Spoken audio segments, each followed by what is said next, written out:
அனைவருக்கும் வணக்கம்.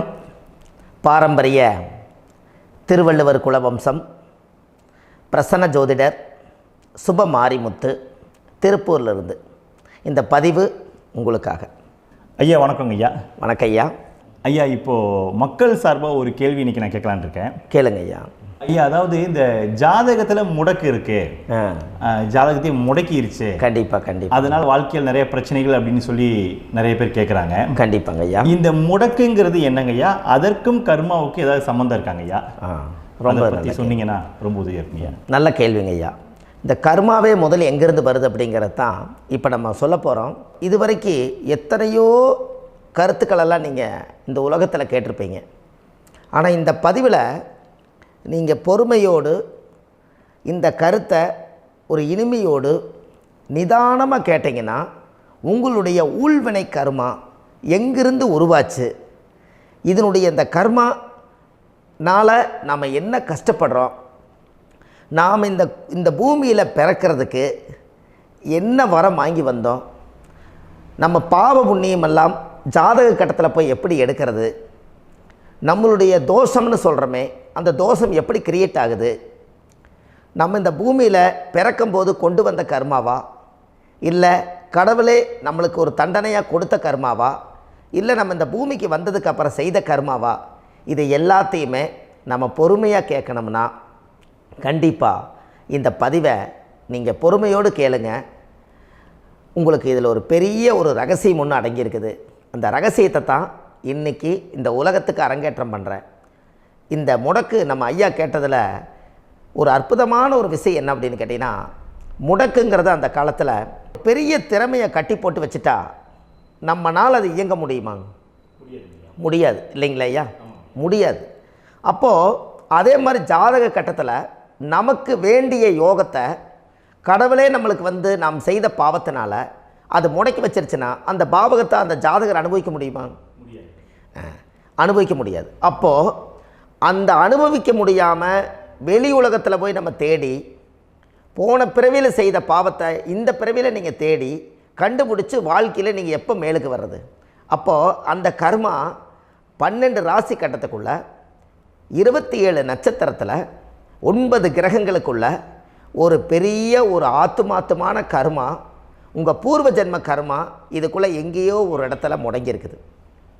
இந்த முடக்க மட்டும் உங்கள் ஜாதகத்தில் நீங்கள் கண்டுபிடிச்சிட்டிங்கன்னா ஹைலைட்டாக வாழ்கிறதுக்கு, இந்த உலகத்தில் சுதந்திரமான வாழ்க்கை வாழ்கிறதுக்கு ஒரு மிகப்பெரிய பொக்கிஷம் உங்கள் ஜாதகத்துக்குள்ளேயே இருக்குது. அப்போது அந்த ஜாதகத்துக்குள்ளே நாம் போன பிறவியில் நம்ம கர்மா நாம் என்ன செய்திருப்போன்னு உங்களுக்குள்ளே பெரிய குழப்பம் இருக்கும்.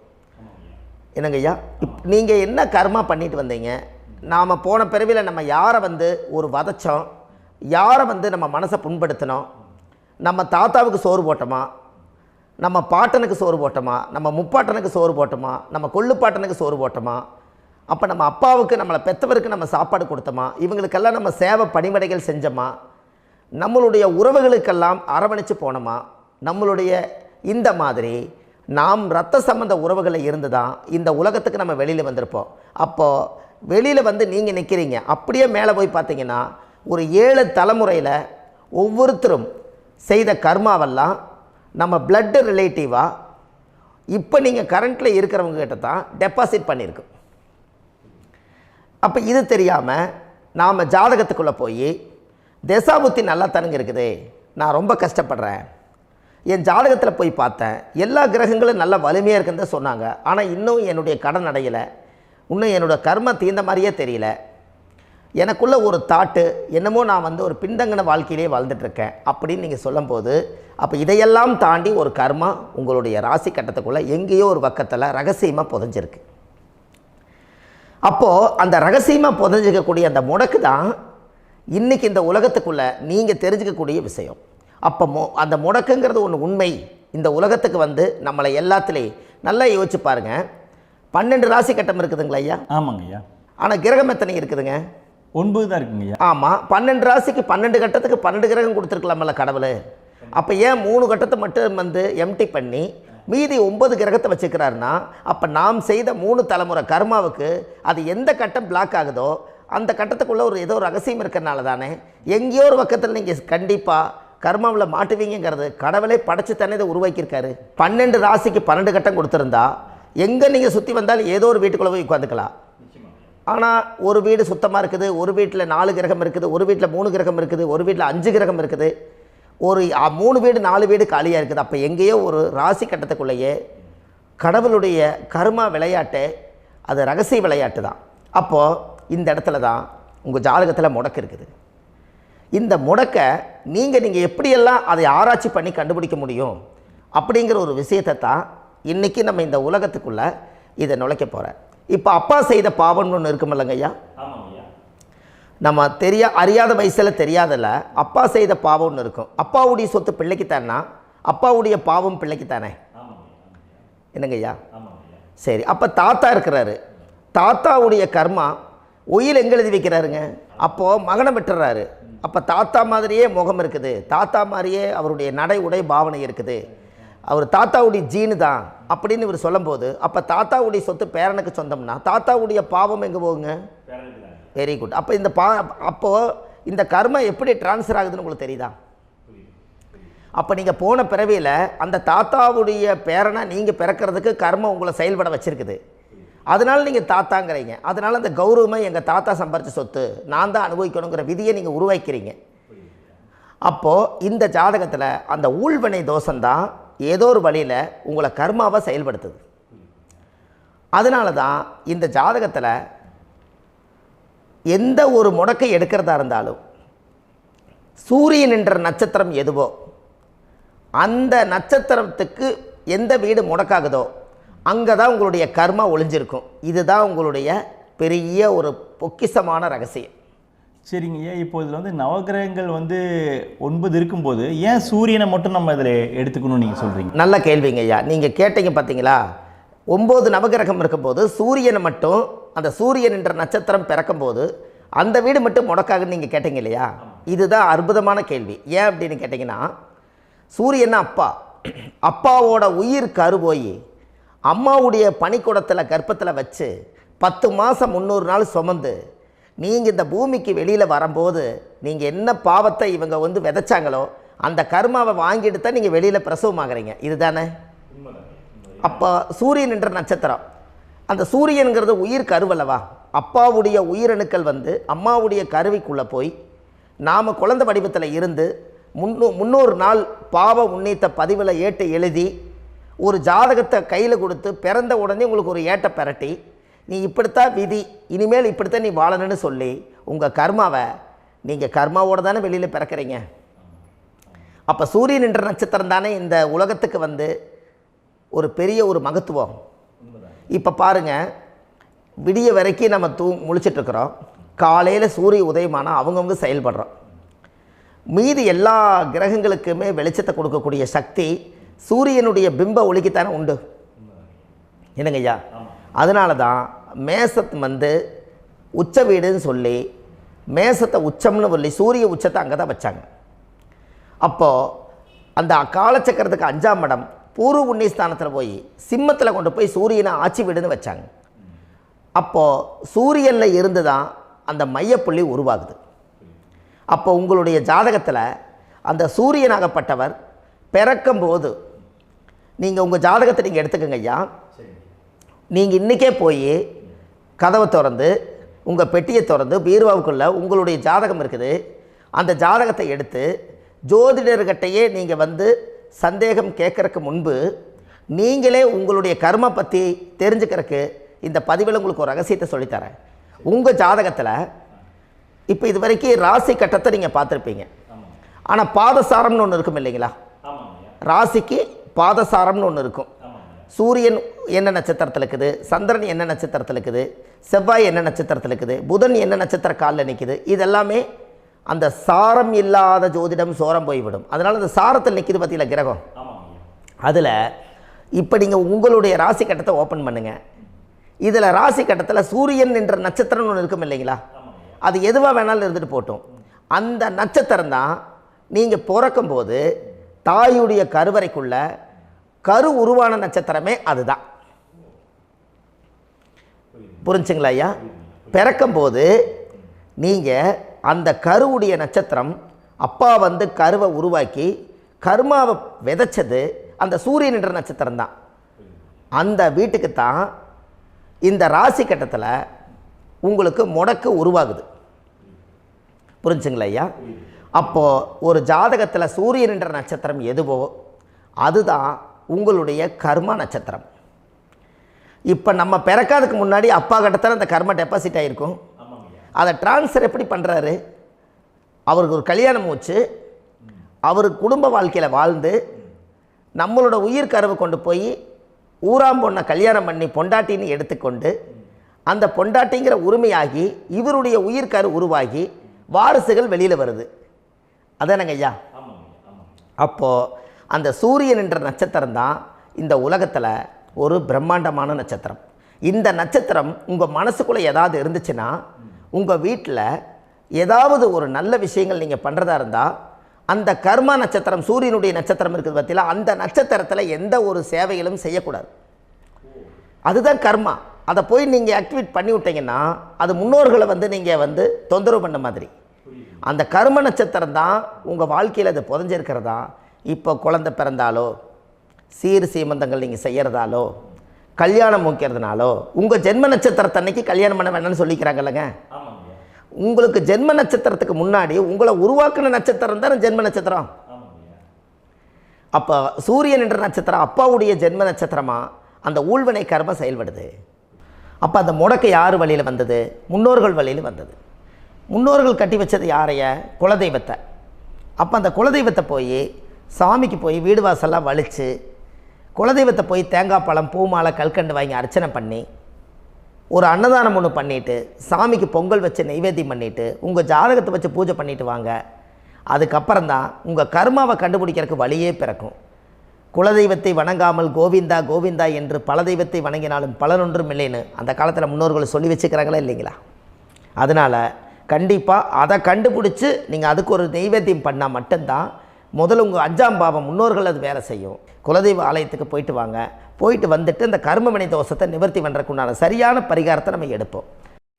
அப்போது உண்மையாலுமே ஒரு ராசி கட்டத்துக்குள்ளே இந்த மாதிரி ஒரு அந்த கர்ம தோஷம் இருப்பதனால இந்த கர்மா தோஷத்துக்கு அந்த முடக்க தோஷங்கிறத நீங்கள் எடுத்து அதை கண்டுபிடிச்சி அந்த சூரியன் என்ற நட்சத்திரம் எந்த ராசி கட்டத்தில் போய் முடக்காயிருக்குதோ அந்த முடக்கு எந்த பாவகம் வந்து நம்மளுக்கு லாக் ஆகிருக்குதோ அந்த பாவகத்துக்கு உண்டான பரிகாரங்கள் அதுக்குரிய ஸ்தலங்கள் அந்த கோவில்களில் போய் சுவாமிக்கு தேங்காய் பழம் பூமாலை கல்கண்டு வாங்கி அர்ச்சனை பண்ணி நீங்கள் அந்த கோவிலுக்குள்ளே போய் உட்காந்து சாமி கும்பிட்டு வந்தீங்கன்னா உங்களுடைய ஜாதகத்தில் இருக்கக்கூடிய அந்த முடக்கு தோசை நீங்கி வாழ்க்கையில் நீங்கள் எதை சாதிக்க வந்தீங்களோ அந்த சாதனையை நீங்கள் சாதிச்சிட்ருப்பீங்க. புரிஞ்சுங்களா ஐயா? ஏன் அப்படின்னா அந்த முடக்கு நட்சத்திரத்துக்குள்ளே தான் ஒரு தோஷம் இருக்குது. இப்போ அந்த காலத்தில் பாருங்கள் ஐயா, முன்னோர்கள் எல்லாம் நிறைய பேர் கோவில் கட்டி வச்சுட்டு போயிருக்காங்களா இல்லைங்களா? இந்த கோவில் எதுக்காக கட்டி வச்சுக்கிறாங்கன்னா அவங்க கட்டினவங்களுக்கும் அந்த முடக்கு தோஷம் இருந்திருக்குது. ராஜாக்கள் இருந்திருக்குது, மன்னர்கள் காலத்தில் இருந்திருக்குது, ஜமீன்தார் காலத்தில் இருந்திருக்குது.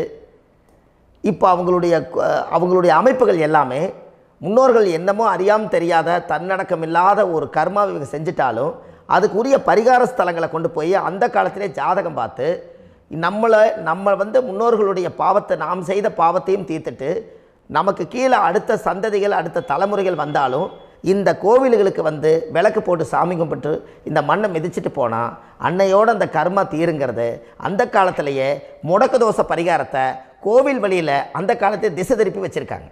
அப்போ நீங்கள் கோவிலுக்கு போகாமல் கண்டிப்பாக இந்த பரிகாரத்தை நீங்கள் உடைக்க முடியாது. ஏன் உடைக்க முடியாதுன்னா இப்போ நீங்கள் எத்தனை வருஷம் வாழ்கிறீங்க ஐயா? 120 வருஷமே வச்சுக்கோங்க. சூரியன் திசை 6 வருஷம், சந்திரன் திசை 10 வருஷம், செவ்வாய் திசை 7 வருஷம், ராகு திசை 18 வருஷம், குரு திசை 16 வருஷம், சனி திசை 19 வருஷம், புதன் திசை 17 வருஷம், கேது திசை 7 வருஷம், சுக்கிரன் திசை 20 வருஷம். இப்போ நான் சொன்ன டோட்டலெல்லாம் கூட்டிங்கன்னா 120 வருஷம் வரும். இது ஒரு மனிதர் பிறந்து பூரண ஆயுளோடு வாழ்ந்தால் இந்த 120 வருஷம் வாழ்ந்தால் அவர் இந்த பூலோக பதவி விட்டு சிவலோக பதவி போயிடுவார். அதுக்கு பேர் தான் பூரண ஆயுள் என்று பொருள். அப்போ இந்த பூரண ஆயுளை வாழ்ந்தவருக்கு 120 வருஷம். கோயில் எத்தனை வருஷம் வாழுதுங்க ஐயா? கோயில் பழங்காலத்து கோயிலெல்லாம் எத்தனை வருஷம் வாழுதுங்க?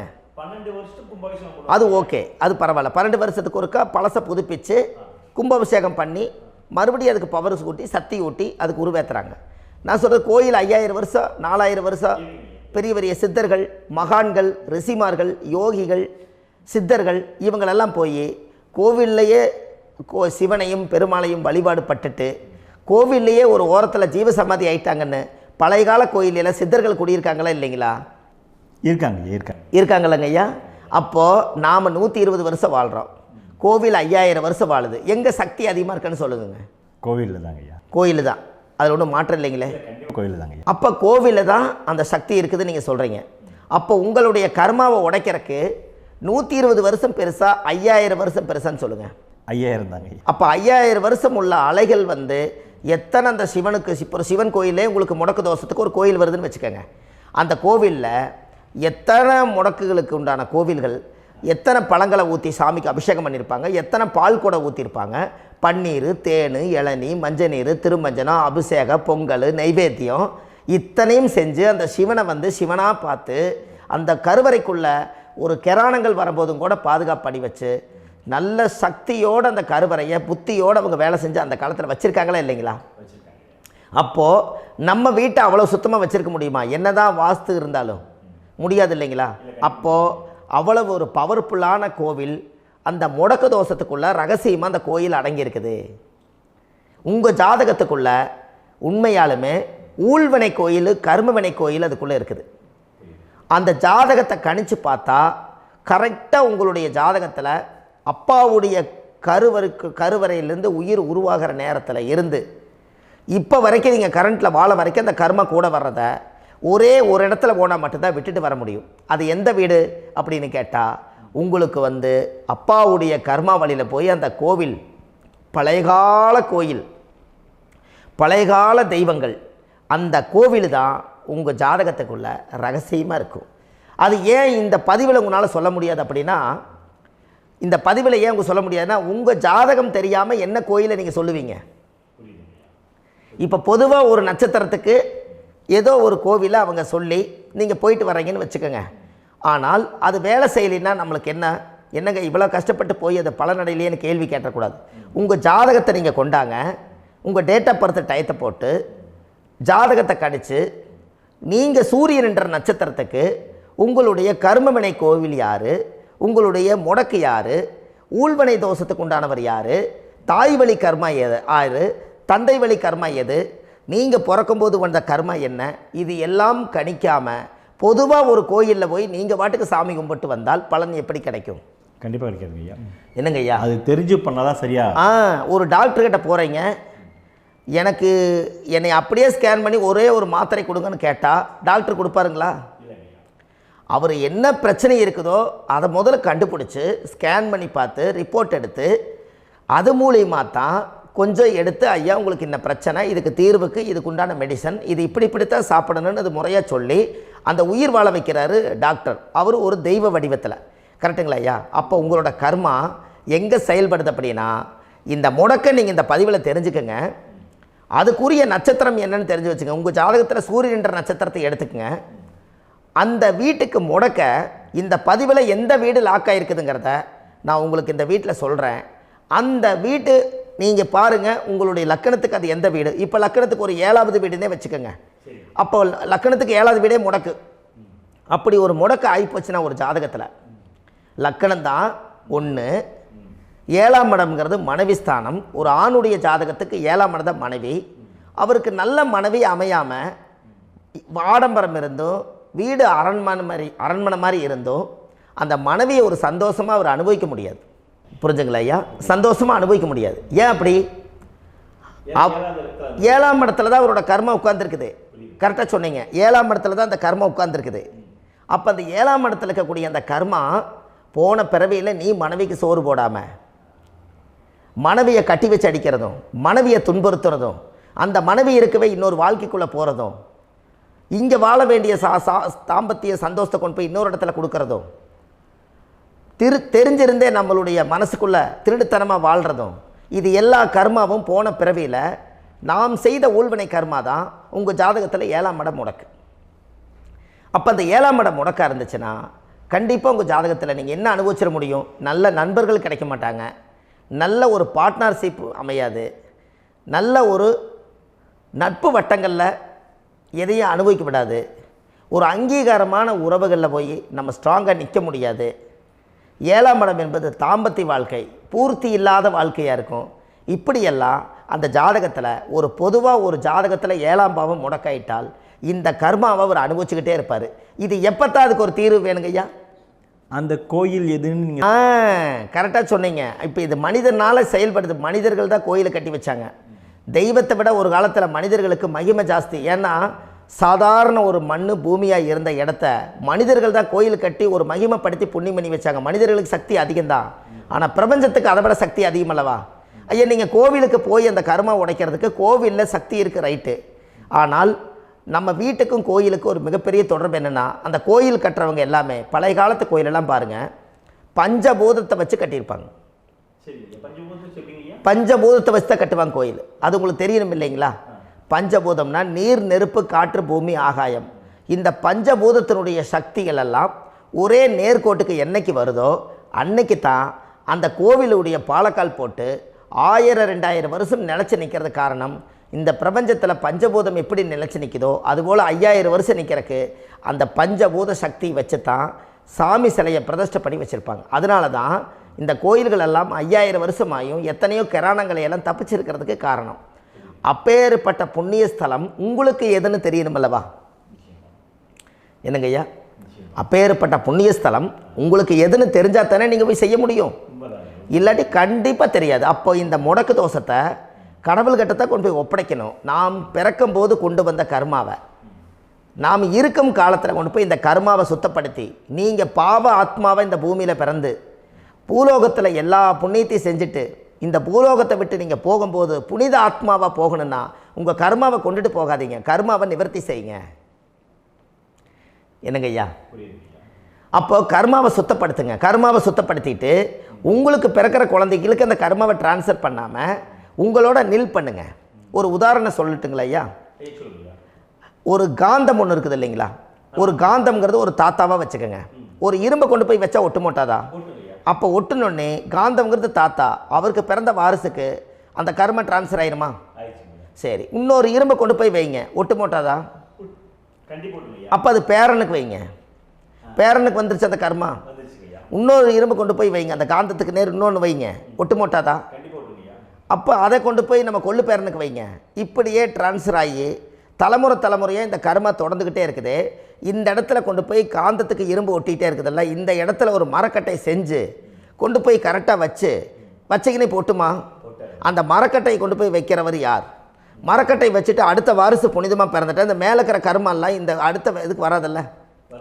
இதுதாங்க ஐயா கர்மா. தொடர்ந்து வரக்கூடிய கர்மாவை அதை நில் பண்ணணுங்கிறதுக்கு பேர் தான் இந்த உதாரணத்தை சொன்னவங்களுக்கு.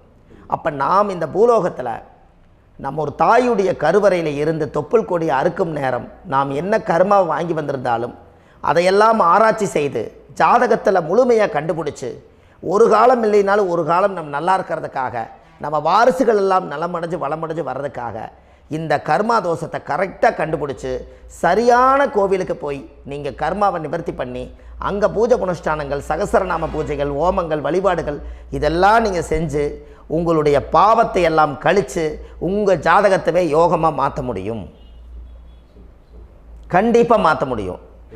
ஏன்னா நம்ம யாரை நம்பி செய்கிறோம்? சரியான கடவுள்கிட்ட வழிகாமிக்க போகிறோம். அப்போ கடவுள் பொய்யாயிருவாரா? ஐயா நம்ம அதாவது அந்த காலத்தை சொல்லுவாங்க, சத்தியுள்ள சாமி கும்பிட்டு புத்தி உள்ள உள்ளே பெக்கணும்னு சொன்னாங்க. 16 வதபதன்னு பெக்கலை, எல்லாம் அறிவோடு பெற்றாங்க. அதனால் எல்லாமே தாய் தந்தைகள் பேச்சை கேட்டாங்க. அன்றைக்கி எல்லாருமே தாய் தந்தைகளுக்கு தூணாக நின்னாங்க. அப்போ அந்த காலத்தில் சத்தியுள்ள சாமி கும்பிட்டு புத்தி உள்ள உள்ளே பெக்கணும்னு சொல்லி அன்றைக்கி அறிவோடு பெற்று இந்த கர்மாவை ஆளுக்கு ஒரு கர்மாவை டிரான்ஸ்ஃபரை பிரித்து எல்லாரும் சுத்தப்படுத்தினாங்க. இன்றைக்கி நம்ம ஒரு குழந்தை 2 குழந்தை பெற்று வச்சுருக்கோம். அவங்களுக்கே இவ்வளவு கர்மா வந்துருச்சுன்னா இந்த குழந்தைகளுக்கு என்னைக்கு இந்த கர்மாவை போய் கண்டுபிடிச்சி நீங்கள் எப்போ சரி பண்ணுவீங்கன்னு. அப்போ இந்த வாழ்க்கையில் ஏதோ ஒரு பிரபஞ்ச சக்தி நம்மளை அறியாமல் என்னமோ ஒரு இயக்கத்தில் கொண்டு போய் விட்டுருச்சுங்களா? அப்போ இனிமேலாவது இந்த கர்மாவில் இருந்து கண்டிப்பாக நம்ம நிவர்த்தி ஆகணும்னு சொன்னால் இந்த முடக்கு தோஷத்தை யாரெல்லாம் கண்டுபிடிச்சி இந்த ஊழ்வினை கர்மாவில் இருந்து நாம் கருவறையில் சுமக்கும் போது 10 மாதம் நீங்களாம் என்னென்ன நினச்சிருப்பீங்க? அதாவது கருவறைக்குள்ள கருப்பாக ஒரு பிண்டம் இடப்பக்கம் கிடக்கையில் இந்த பூமிக்கு வரும்போது நீங்கள் என்னென்ன நினச்சிருப்பீங்க? இந்த பிறந்ததுக்கு அப்புறம் வந்து தான் அம்மா தெரியுது, அப்பா தெரியுது, தாத்தா தெரியுது, பாட்டி தெரியுது, இந்த உலகத்தில் கண்கொள்ளாத காட்சிகள் எல்லாம் தெரியுது, எல்லாம் தெரியுது. ஆனால் 10 மாதம் உங்கள் வாழ்க்கையில் நீங்கள் இருக்கும்போது நீங்கள் என்னென்னலாம் நினச்சி இந்த பதிவில் இறைவன் கொடுத்தாரோ அதையெல்லாம் அனுபவிக்கத்தான் வந்தீங்க. அதுக்கு இடையில இருக்கிறதான கர்மா. இந்த ஒரு விஷயம் உங்களுக்கு கிடச்சிருச்சுன்னா நீங்கள் எல்லாருமே ராஜயோகமாக பிழைப்பீங்கள்ல. இதில் ஏழை பணக்கார யாரையுமே சொல்ல வரல.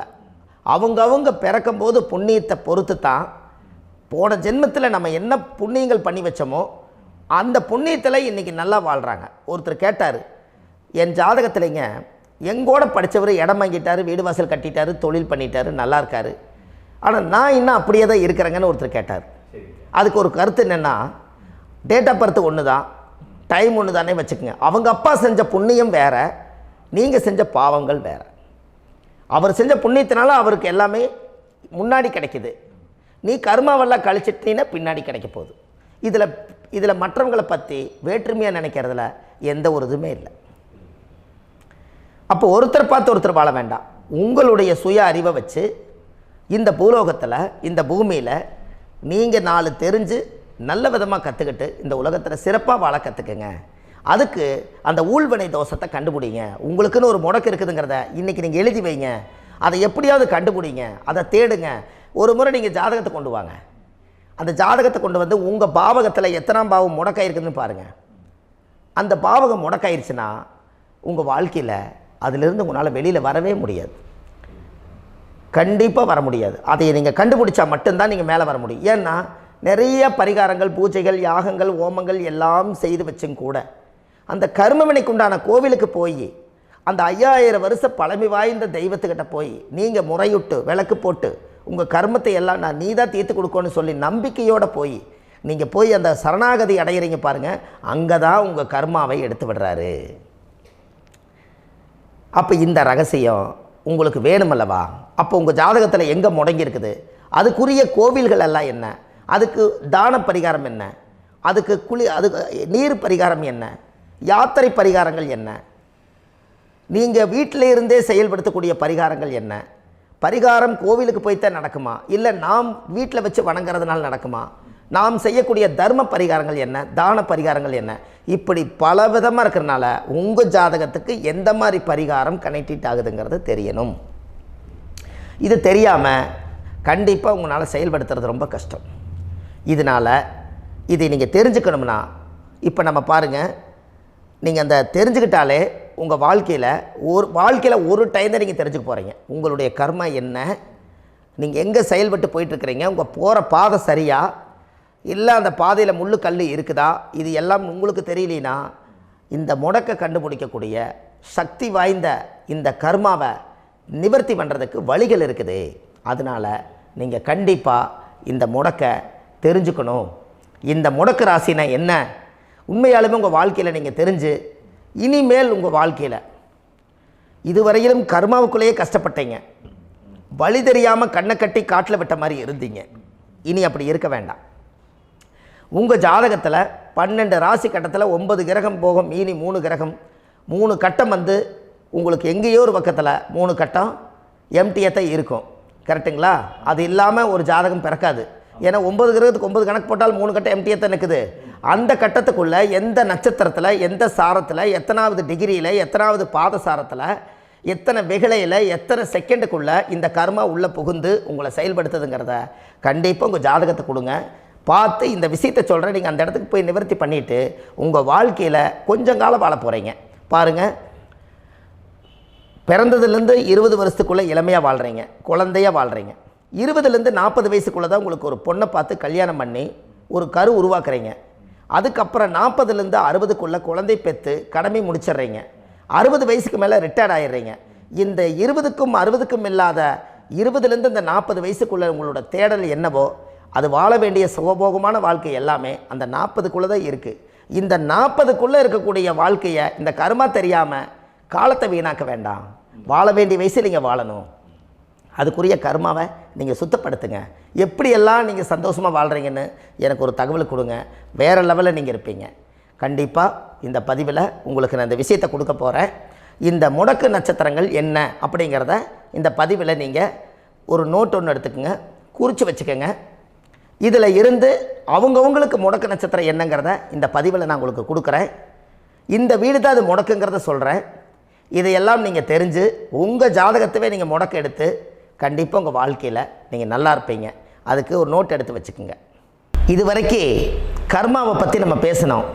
உங்கள் ஜாதகத்தில் சூரியன் என்ற நட்சத்திரத்துக்கு தான் முடக்குன்னு சொன்னீங்களே, எந்த வீடுங்கிற ரகசியத்தை இன்றைக்கி நம்ம எல்லோரும் தெரிஞ்சுக்கலாமா? இத்தனை காலமாக நீங்கள் தெரிஞ்சுக்காத ஒரு ரகசியத்தை இன்றைக்கி உங்கள் ஜாதக கட்டத்தில் நீங்களே முடக்க கண்டுபிடிச்சி அதுக்குண்டான பலனை தேட போகிறீங்க. அந்த தேடல் தான் உங்களை கொண்டு போய் உட்கார வைக்க போகுது. ஒரு உதாரணம், உங்கள் ஜாதகத்தில் பாதசாரம் இருக்குது அல்லவா? அந்த பாதசாரத்தில் சூரியன் என்ற நட்சத்திரம், சூரியன் நின்ற நட்சத்திரம் பாதசாரத்தில் கரெக்டாக எடுங்க. சூரியன் என்ற நட்சத்திரம் சுவாதி நட்சத்திரமாக இருந்தால் உங்களுக்கு முடக்கு கும்பந்தான். கும்பராசி தான் உங்களுக்கு முடக்கு. அந்த கும்பத்தில் யார் இருக்கா? சனி இருக்கார். சனியோட வீடு காலச்சக்கரத்துக்கு அது 11 மூத்தவருடைய வீடு. அது ஜாதகத்தில் வந்து பாருங்கள், உங்கள் லக்கணத்துக்கு அது எத்தனாம் பாவகமோ அத்தனாம் பாவகம் அது முடங்கிடும். அந்த பாவகத்தை நீங்கள் என்றைக்கு உடைக்கிறீங்களோ அன்றைக்கி அந்த கர்மம் உங்களை விட்டு ரிலீஸ் ஆயிரும். கண்டிப்பாக அந்த சூரியன் என்ற நட்சத்திரம் தான் உங்களோட ஜாதகத்தில் அது சுவாதி நட்சத்திரம். அந்த சுவாதி நட்சத்திரத்துக்கு கும்பராசி தான் முடக்கு வீடு வரும். அப்போ இத்தனை காலம் கிளம்பிச்சு இப்போ தான் நீங்கள் இந்த முடக்கை கண்டுபிடிச்சிருக்கீங்க.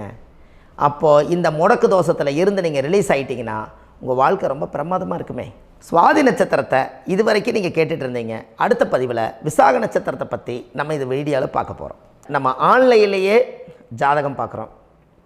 உங்கள் date of birth time place கொடுத்தீங்கன்னா போதும், உங்களுக்கு ஜாதகத்தை கணிச்சு ஃபோன்லேயே உங்களுக்கு கர்ம ராசி கண்டுபிடிச்சி உங்களுக்கு உண்டான கர்ம பரிகாரத்தை சொல்லி உங்கள் வாழ்க்கையில் ஒரு வெளிச்சத்தை கொண்டு வர்றதுக்கு என்றைக்கும் உங்களுக்கு உறுதுணையாக இருப்பேன். நீங்கள் கண்டிப்பாக இந்த பதிவுகள் எல்லாம் இது உங்களுக்காகத்தான். இது அதிகாலை நேரத்தில் பிரம்ம முகூர்த்தத்தில் இந்த பதிவை உங்களுக்கு முழுமையாக சமர்ப்பணம் பண்ணுறேன்.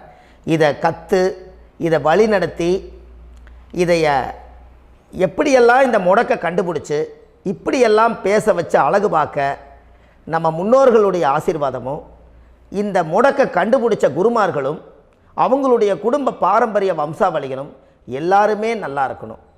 அதுக்காக இந்த நேரத்தில் நான் வந்து அடியேன் சுப மாரிமுத்தாக இருந்து திருப்பூர்லேருந்து இந்த பதிவை உங்களுக்கு நான் கொடுக்குறேன்.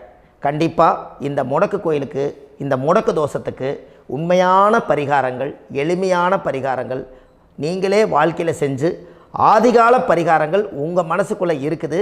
அதை செயல்படுத்தினா மட்டும் போதும், வாழ்க்கை எங்கேயோ போயிடும். கண்டிப்பாக ஒரு முறை உங்கள் ஜாதகத்தை அனுப்பி வைங்க, உங்களுக்கு நான் பார்த்து பலன் சொல்கிறேன். இன்றைக்கி நான் கொடுத்த பதிவுகள் எல்லாம் உங்களுக்கு ரொம்ப பயனுள்ளதாக இருந்திருக்கும். உங்களுக்கு இது வரைக்கும் எத்தனையோ கர்ம வினைகளை பற்றி தெரியாமல் இருந்திருப்பீங்க. இந்த பதிவில் நிறைய கேட்டு தெரிஞ்சுக்கிட்டீங்க. இதெல்லாம் வாழ்க்கையில் ரொம்ப முக்கியமான பரிகாரங்கள், எளிமையான பரிகாரங்கள். நேராக நீங்கள் கடவுளைத்தான் கெட்டியாக பிடிக்க போகிறீங்க. அந்த பரிகாரங்கள் எல்லாம் செஞ்சு அதிகாரமாக வாழ்ந்து இந்த பூலோகத்தில் நல்ல சிறப்பாக வாழ்கிறதுக்கு இந்த பரிகாரம் உங்களுக்கு ரொம்ப யூஸ்ஃபுல்லாக இருக்கும். கண்டிப்பாக இந்த பதிவை செய்யுங்க. நம்ம பாரம்பரிய திருவள்ளுவர் குல வம்சம் பிரசன்ன ஜோதிடர் சுப மாரிமுத்து, திருப்பூரில் இருக்கேன். 30 ஆண்டு காலமாக நம்ம ஜோதிடம் பார்த்து கொண்டு இருக்கிறோம். இவ்வளவு காலமாக எத்தனையோ ஆயிரக்கணக்கான மக்களுக்கு நம்ம ஜோதிடம் பார்த்து வழிகாட்டி நிறையா மக்களுக்கு நிறைய சேவைகள் செஞ்சுருக்கேன். நிறைய கோயில் கட்டி வச்சுருக்கேன், கும்பாபிஷேகங்கள் பண்ணி வச்சுருக்கேன், அன்னதானங்கள் நிறையா பண்ணி வச்சுருக்கேன், புண்ணிய யாத்திரைகள் நிறைய போய் வந்திருக்கேன். மக்களுக்காகவே நான் உங்களுக்கு உழைக்க தயாராக இருக்கேன். இந்த ஜோதிடம் வந்து என்னுடைய ஒரு பாரம்பரியமாக என்னுடைய அப்பா தாத்தா முன்னோர்கள் இதெல்லாம் எங்களுடைய குலத்தொழில் இது. அதனால் நாங்கள் பாரம்பரியமாக திருவள்ளுவர் குல வம்சம். வள்ளுவர் வாக்குன்னு யூடியூப் சேனலில் போனீங்கன்னா 1000 பரிகாரங்கள் கொடுத்துருக்கேன். அதுவும் உங்களுக்கு ரொம்ப யூஸ்ஃபுல்லாக இருக்கும். வள்ளுவர் வாக்கு அப்படின்னு போடுங்க, அப்படி இல்லைன்னா சுப மாரிமுத்துன்னு போடுங்க. இதில் பரிகாரங்கள் நிறையா கொடுத்துருப்பேன். கண்டிப்பாக இதெல்லாம் நீங்கள் சந்தித்து நீங்கள் ஒரு சப்ஸ்கிரைப் பண்ணி வச்சுக்கோங்க. நான் போடக்கூடிய பதிவுகள் எல்லாமே உங்களுக்கு நோட்டிஃபிகேஷனை வந்துடும். அதனால் நீங்கள் ஒரு சப்ஸ்கிரைப் பண்ணி வச்சுக்கோங்க. தினமும் ஒரு தகவல் உங்களுக்கு கொடுத்துக்கிட்டே இருக்கேன். இதெல்லாமே உங்களுக்கு ஒரு பெரிய சந்தோஷமான நிகழ்ச்சிகள். என்றைக்கும் உங்களோட நான் வாழ்கிறேன். உங்களுடைய குடும்பத்தில் நான் ஒருத்தராக இருந்து குடும்ப ஜோதிடராக நான் இருப்பேன்.